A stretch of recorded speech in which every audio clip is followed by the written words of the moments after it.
The purpose of this video is to show you how to request materials through Destiny, and you're going to either click on the Destiny or the Follett icon and then click Login.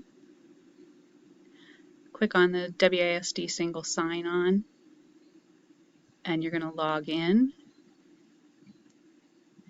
and then click on the Catalog tab. And then you can search here by keyword, title, author, subject, or series.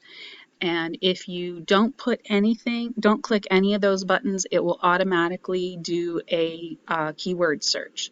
So for example, if I search for J.K. Rowling,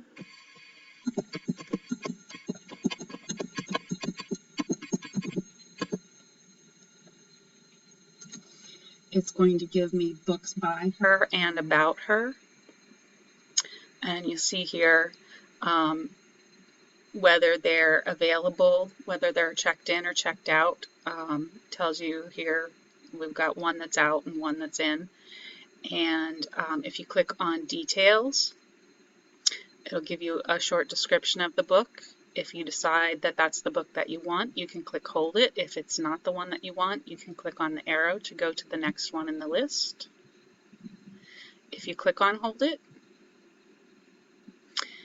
and then save, that will add the book to your account. And then if you click on my info, you can just verify that your hold has been placed, and that'll give you reassurance that the hold is actually there.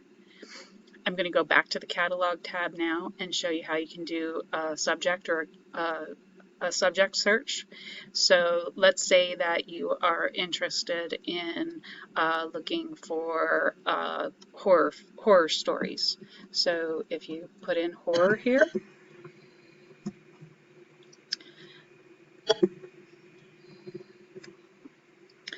that gives you a result of 468 books. So that's a lot of books to look through.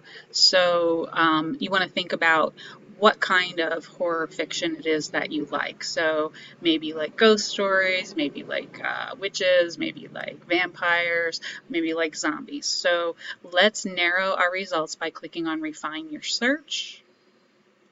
And then we're going to just add zombies to our search. And that took it down to 88 titles. And again, it tells us whether the books are in or out. And if I click on details, it'll give me that description of the book, highlights the search terms in my description. And if I decide that that's the book that I want, I click hold it and then click save. And that's all it is, all you have to do. If you have any questions or need any help, please don't hesitate to send a message through Schoology or via email, and I'll be glad to help you out. Have a great day.